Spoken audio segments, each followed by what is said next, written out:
जय श्री राधे। मैं ज्योतिषाचार्य पंडित परशुराम दीक्षित आज तुला राशि का यह वर्ष किस प्रकार से 2023 रहने वाला है, यह महत्वपूर्ण वीडियो आपके सामने देखने को मिलेगा। इस वर्ष तुला राशि के व्यक्तियों के जीवन में किस प्रकार की संभावना का योग बनेगा, इसलिए यदि आपका जन्म तुला राशि के अंतर्गत हुआ है तो आपके जीवन के विभिन्न क्षेत्रों में किस तरीके के परिणाम मिलने वाले हैं, इस बारे में पूरी जानकारी प्रदान की जाएगी।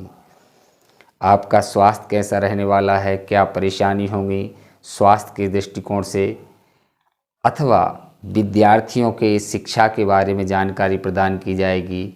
आपका संपत्ति के विषय में, व्यापार के विषय में, भूमि भवन वाहन के विषय में क्या लाभ होगा, संतान की दृष्टि से, वैवाहिक दृष्टि से और कैरियर की दृष्टि से इत्यादि बिंदुओं पर विस्तार से आपसे चर्चा करने वाले हैं।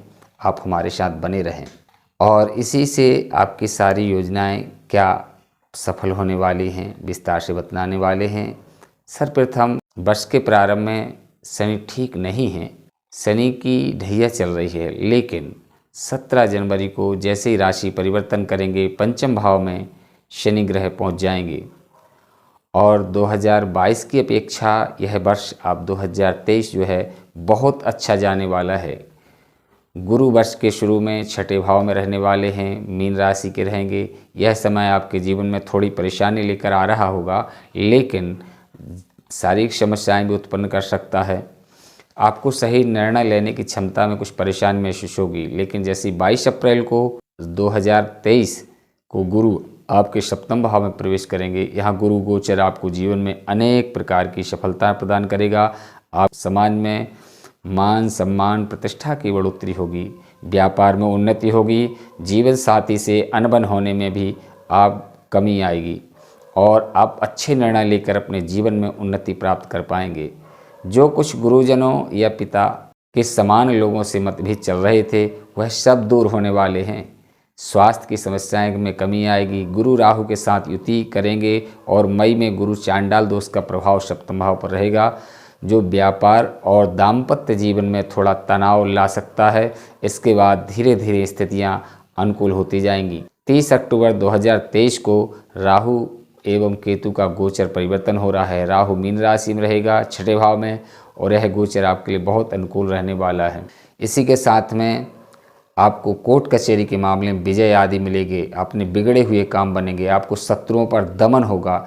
एक खास बात है कि इस गोचर काल में आपके विदेश यात्रा के योग भी बन रहे हैं। केवल इतना ही नहीं, अन्य सभी महत्वपूर्ण सूर्य आदि, मंगल, बुध, गुरु, चंद्रमा आदि का जो राशि परिवर्तन है वो थोड़े थोड़े समय में रहेगा। इनका प्रभाव भी आपके जीवन में मिलने वाला है। इनके गोचर से आपके जीवन में अनेक तरह के शुभाशुभ प्रभाव पड़ेंगे तथा जीवन के विभिन्न क्षेत्रों में आपके अच्छे बुरे प्रभाव देखने को मिलेंगे। सर्वप्रथम कैरियर, तुला राशि 2023 के कैरियर इस वर्ष शुरू में आत्ममंथन की आवश्यकता है पड़ेगी। आपको यह समझना होगा कि आप किन क्षेत्रों में कमज़ोर महसूस कर रहे हैं, उन क्षेत्रों को अच्छा बनाने का प्रयास करेंगे। कुछ नए स्किल भी सीख सकते हैं। करियर में शुरुआत में ही कोई बदलाव आ सकता है, जैसे कि शनि राशि परिवर्तन करेंगे, पंचम भाव में जाएंगे, यह आपकी नौकरी में बदलाव लेकर आ सकते हैं। यदि आप किसी नई नौकरी की तलाश में हैं तो इस दौरान आपको नई नौकरी प्राप्त हो सकती है। आपकी नौकरी जा सकती है और उसके बाद आपको एक अच्छी नौकरी प्राप्त हो सकती है। यदि आप सरकारी सेवा में हैं तो इस दौरान आपका किसी उत्तम बढ़िया अच्छी जगह स्थानांतरण हो सकता है, जहां आपकी आर्थिक स्थिति भी पहले के मुकाबले बहुत अच्छी रहने वाली है। अक्टूबर, नवंबर, दिसंबर के महीना थोड़ा उतार चढ़ाव लेकर के आएगा। अपनी तरफ से सही निर्णय लेकर आप इन परेशानियों से बच पाएंगे। वैवाहिक दृष्टि से देखा जाए तुला राशि वालों के लिए इस वर्ष तो थोड़ा परेशानी महसूस होंगी। वर्ष के शुरू में राहु आपके सप्तम भाव में रहेंगे। जनवरी में शनि का गोचर भी आपके पंचम भाव में होगा, तो वह भी अपनी तीसरी दृष्टि से सप्तम भाव को प्रभावित करेगा। इस प्रकार दो क्रूर ग्रहों का प्रभाव सप्तम भाव में होने से दाम्पत्य जीवन में कुछ तनाव बढ़ेगा। जीवन साथी से थोड़ा कलह, वाद विवाद की स्थिति बन सकती है। उनका स्वास्थ्य भी पीड़ित हो सकता है। यहाँ पर मंगल भी 13 मार्च तक आपके अष्टम भाव में रहेंगे। यह समय दाम्पत्य जीवन के लिए अच्छा समय नहीं कहा जाएगा। इसलिए इस समय आपको बहुत ध्यान रखना होगा और ससुराल पक्ष से भी लड़ाई झगड़े की स्थिति बन सकती है। हालांकि इसके बाद परिस्थितियां बहुत हद तक सुधर जाएंगी। 22 अप्रैल को जब गुरु बृहस्पति आपके सप्तम भाव में आएंगे तो स्थितियों को सामान्य करने की पूरी कोशिश करेंगे, लेकिन मई के महीने में गुरु और राहु के प्रभाव से गुरु चांडाल दोष बन सकता है। इसलिए आपको बहुत सावधानी रखनी होगी, क्योंकि इस दौरान विवाह में विघटन की स्थिति उत्पन्न हो सकती है और मई के बाद की स्थितियां धीरे धीरे ठीक होने लगेंगी। 30 अक्टूबर को राहु जब छठे भाव में आ जाएंगे और अकेले बृहस्पति सप्तम भाव में रहेंगे तो वर्ष के अंतिम महीने दाम्पत्य जीवन में प्रेम बढ़ाएंगे। आप अपनी संतान को लेकर भी दोनों व्यक्ति अच्छे निर्णय लेंगे और परिवार की खुशी के लिए बहुत कुछ करेंगे, जिससे आपका रिश्ता भी परिपक्व होगा। आप एक दूसरे के निकट आएंगे। इस वर्ष के अंतिम महीनों में आप किसी तीर्थ स्थान की यात्रा कर सकते हैं। संतान की दृष्टि से यह वर्ष कुछ कठिनाइयाँ प्रस्तुत करने वाला है। शनि की पंचम भाव में उपस्थिति आपकी संतान से लगातार मेहनत कराएगी।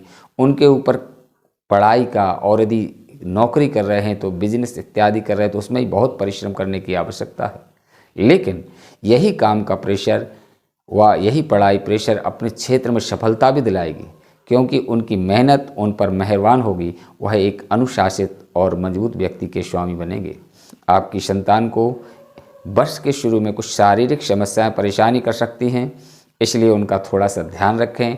उसके बाद धीरे धीरे परिस्थितियाँ सुधार होना शुरू हो जाएगा, उनकी परेशानी कमी हो जाएगी। वे अपनी तरफ से पूर्ण प्रयत्न करेंगे और स्वयं सुदृढ़ बनेंगे। नवंबर और दिसंबर का महीना उनके लिए विशेष सफलतादायक होने वाला है। शिक्षा, तुला राशि वाले व्यक्तियों के लिए इस वर्ष विद्यार्थियों के लिए बहुत परिश्रम से भरा समय रहने वाला है। शनि आपकी कड़ी परीक्षा लेंगे और आपको कड़ी चुनौती भी देंगे। यदि आप अपनी तरफ से आलस का पीछा नहीं छोड़ेंगे, आपका पढ़ाई में पिछड़ने से कोई यदि नहीं रोक पाएगा। शनि का शिक्षा क्षेत्र है कि आपको अनुशासित होकर एक अच्छा टाइम टेबल बनाना चाहिए।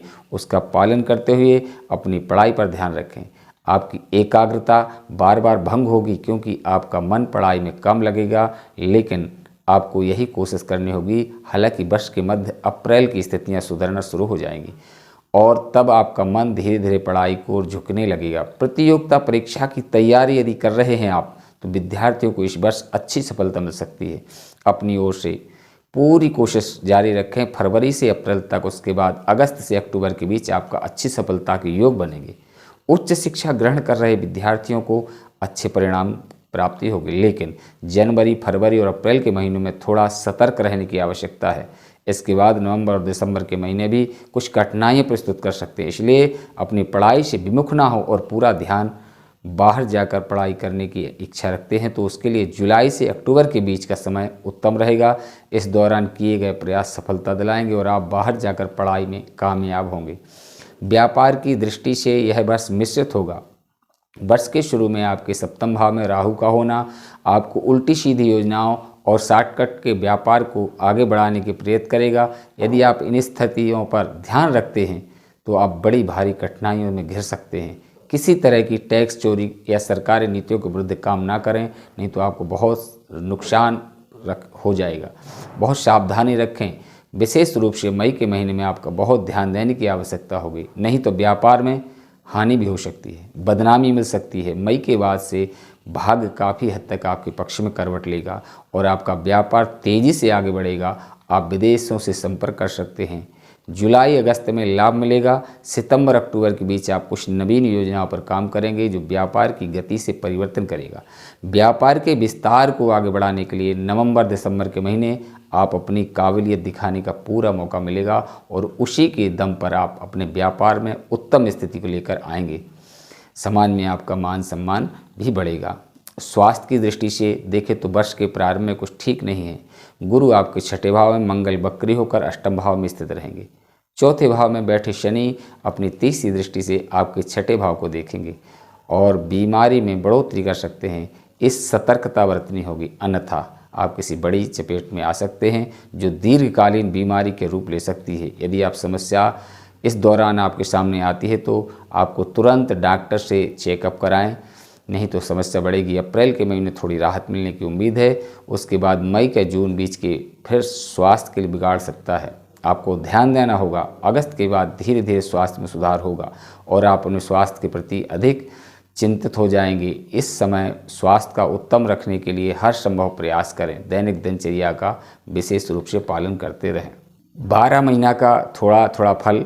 जनवरी का महीना आर्थिक रूप से अच्छा रहेगा। थोड़ी बहुत उतार चढ़ाव तो रहेगा, लेकिन आपको अपने काम में सफलता दिलाएगी। आमदनी में बढ़ोतरी के संकेत हैं। नौकरी में बदलाव की संभावना है। पारिवारिक जीवन में खुशी रहेंगी। फरवरी का महीना उतार चढ़ाव से भरा रहेगा। स्वास्थ्य में गिरावट आ सकती है। अच्छे खान पान पर ध्यान देने के कारण स्वास्थ्य समस्या से आप निजात पा सकते हैं। मार्च के महीने में दाम्पत्य जीवन में प्रेम बढ़ेगा। व्यापार में लाभ होगा। आत्मविश्वास बढ़ेगा। अप्रैल का महीना बहुत अधिक खर्च कराएगा। गुप्त रूप से आपको सुखों की प्राप्ति के लिए धन का खर्च कराएगा। मई के महीने में अचानक भाग्य आपका साथ देगा। जो लंबे समय से काम अटके थे वो आपके पूर्ण होंगे। और जून के महीने में करियर में उतार चढ़ाव की स्थिति बनेगी। अचानक से आपको कुछ ऐसी परिस्थितियां सामना करना पड़ सकता है जिनके बारे में आप विचार ना किया हो। जुलाई का महीना आपके लिए बहुत अच्छा महीना साबित होगा। इस महीने में उत्तम आर्थिक लाभ योग बनेंगे। इसी समय आपकी इच्छाएं पूर्ण होंगी। अगस्त का महीना आमदनी में कुछ गिरावट लेकर आ सकता है। आपको अपने में काम में ज़्यादा बारीक और ध्यान देने की आवश्यकता है। सितंबर के महीने में आपको कुछ यात्रा करने का मौका मिलेगा। घर परिवार में चल रही जिम्मेदारियों को निभाने पर ज़्यादा फोकस देना होगा।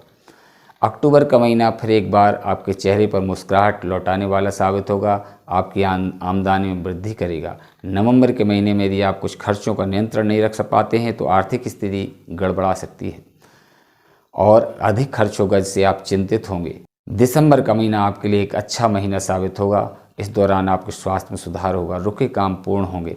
आपका मन प्रसन्न होगा। आप कुछ ज्योतिषी आपको उपाय बतला देते हैं। जो परेशानी है उससे मुक्ति के लिए आपको शुक्रवार के दिन व्रत रखना चाहिए। शुक्रवार से शुरू करके प्रतिदिन श्री सूक्त का पाठ करें। प्रतिदिन शुक्र के बीज के मंत्र का वैदिक ब्राह्मणों के द्वारा जाप अनुष्ठान कराएं। आपको उत्तम गुणवत्ता वाला हीरा या ओपल रत्न धारण करना बहुत लाभदायक होगा। इस रत्न को आप अनामिका उंगली में शुक्ल पक्ष के दौरान शुक्रवार के दिन धारण कर सकते हैं। यदि आप किसी कठिन समस्या से जूझ रहे हैं, बीमारी है, तो आपके लिए श्री गजेंद्र मोक्ष का पाठ बहुत लाभदायक होगा। यह वीडियो यदि आपको अच्छा लगा है तो लाइक करें और यदि आपने हमारे चैनल को सब्सक्राइब नहीं किया है तो सब्सक्राइब करें। अगले फिर मिलते हैं एक नई वीडियो के साथ। तब तक जय श्री राधे।